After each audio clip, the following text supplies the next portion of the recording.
ప్రజా సంక్షేమమే ధ్యేయంగా పనిచేయాలని రాష్ట్ర కాంగ్రెస్ నేతలకు సూచించారు సోనియా గాంధీ. బీసీ రిజర్వేషన్లను 9వ షెడ్యూల్లో చేర్చాలని డిమాండ్ చేస్తూ బీసీ నేతలు ఢిల్లీలో చేపట్టిన బీసీ గర్జన మహాసభకు సపోర్ట్ తెలిపేందుకు వెళ్లారు కాంగ్రెస్ నేతలు. ఇక ఢిల్లీలో పలువురు కాంగ్రెస్ పెద్దలను కలిశారు. 9వ షెడ్యూల్లో చేర్చకపోతే పోరాటం తప్పదని హెచ్చరించారు. కులగణన బీసీ చట్టం చారిత్రాత్మక నిర్ణయాలన్నారు PCC chief Mahesh Kumar Goud. BC రిజర్వేషన్లను 9వ షెడ్యూల్లో చేర్చాలని డిమాండ్ చేస్తున్నామన్నారు.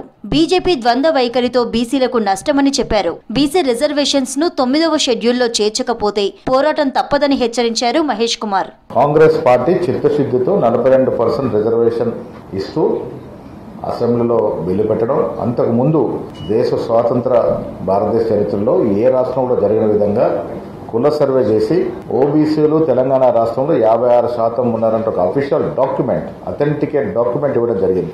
ఈ రెండు అంశాలు చరిత్రాత్మక నిర్ణయాలు తెలంగాణలో.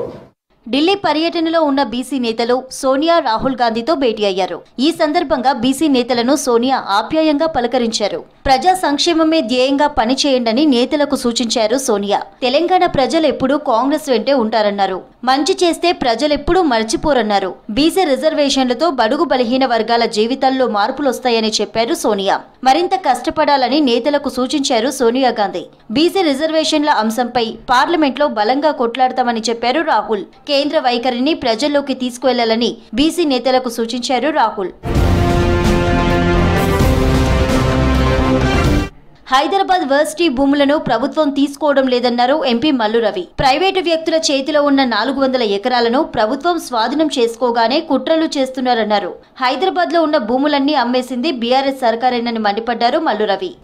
బీఆర్ఎస్ ప్రభుత్వం అధికారంలోకి రాకముందు, అంత ముందు ఉన్నటువంటి యునైటెడ్ ఆంధ్రప్రదేశ్లో హైదరాబాద్ చుట్టూ ఉన్నటువంటి భూముల్ని అమ్మకూడదు, ఆ భూములు ఉంటేనే మన తెలంగాణ రాష్ట్రానికి లేకపోతే ఆంధ్రప్రదేశ్ రాష్ట్రానికి ఉపయోగం ఉంటుంది, భవిష్యత్ అవసరాల కోసం అమ్మొద్దని పెద్ద ఆందోళన చేశారు.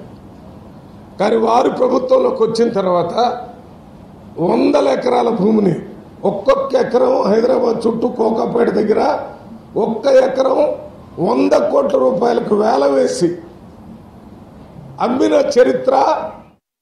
లేని సమస్యను తీసుకొచ్చి ప్రజలు, విద్యార్థుల్లో అలజడి సృష్టిస్తున్నారని బీఆర్ఎస్ బీజేపీపై తీవ్ర స్థాయిలో ఫైర్ అయ్యారు అద్దంకి. తెలంగాణను సమస్యల వలయంగా గత సర్కార్ మార్చిందని చెప్పారు. అభివృద్ధికి కేటీఆర్, కిషన్ రెడ్డి అడ్డుపడుతున్నారన్నారు అద్దంకి. ఎస్సీయూకు సంబంధించిన భూమిని తీసుకోవద్దనే ఉద్దేశంతో ఈ 400 ఎకరాలు పోరాడితే వచ్చిన దాని తర్వాత దాన్ని ప్రభుత్వం అభివృద్ధి కార్యక్రమాల వైపు, సంక్షేమ కార్యక్రమాలు కలిసి ఉండే విధంగా, అంటే అక్కడ ఎంప్లాయ్మెంట్ ఉంటుంది, అక్కడ జాబ్ ఆపర్చునిటీస్ పెద్ద ఎత్తున క్రియేట్ చేయాలని ఒక ఆలోచనతో చేసిన క్రమంలో సుప్రీంకోర్టు గైడ్ లైన్స్ కూడా ఉన్నాయి. ప్రభుత్వం చేస్తున్న దాన్ని కేటీఆర్, కిషన్ రెడ్డి, బండి సంజయ్ వీళ్ళు నల్లికొట్ల వేషాలు వేసుకుంటూ బ్యాకప్లో ఉంటూ ఏ రకంగా విద్యార్థులను, తెలంగాణ సమాజాన్ని రెచ్చగొడుతుందో చూడాల్సిన సందర్భం ఉంది.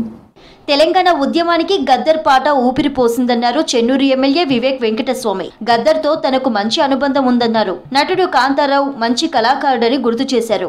గద్దర్, పైడి జయరాజ్, కాంతారావు పేర్ల మీద రాష్ట్ర ప్రభుత్వం 2025 సినీ అవార్డులు ప్రకటించిన సందర్భంగా Hyderabad film Nagar film chamber లో అభినందన సభ నిర్వహించారు. గద్దర్ గారు కూడా వారు నిరంతరం పోరాటం, పేద ప్రజల కోసం పోరాటము, హక్కుల కోసం పోరాటము, అన్నింటిలో కూడా ముందుండి కేవలం పోరాటంలోనే వారు ఉన్నారు. అంటే వారు ఎంత కష్టపడి పైకి వచ్చి ఈరోజు మనం చూస్తున్నాము. తెలంగాణ నుంచి ఇంత మంచి పాటలు తెలంగాణ ఉద్యమంలో రాయడము, తెలంగాణ కోసం పాడడము, ఒక అందరు ప్రజలలో ఒక భావన కనిపించడం. రామగుండం కార్పొరేషన్ పరిధిలో అనుమతులు లేకుండా ఎన్టీపీసీ నిర్మాణాలు చేపట్టడంపై కేంద్ర విద్యుత్ శాఖ మంత్రి దృష్టికి తీసుకువెళ్లారు పెద్దపల్లి ఎంపీ గడ్డం వంశీకృష్ణ. రామగుండం మున్సిపల్ నిబంధనలను ఉల్లంఘించడం గమనార్హమని అన్నారు. స్థానిక నిబంధనలు గౌరవించకుండా ఎలాంటి నిర్మాణాలు చేపట్టినా కఠిన చర్యలు తప్పవని హెచ్చరించారు. చట్టబద్ధమైన విధానాలు, స్థానిక నిబంధనలు పాటిస్తేనే ఎన్టీపీసీ అభివృద్ధి సాధ్యమవుతుందని చెప్పారు. భవిష్యత్తులో ఎలాంటి అక్రమ నిర్మాణాలు జరగకుండా కఠిన చర్యలు తీసుకోవాలని కేంద్ర మంత్రిని కోరారు ఎంపీ వంశీకృష్ణ.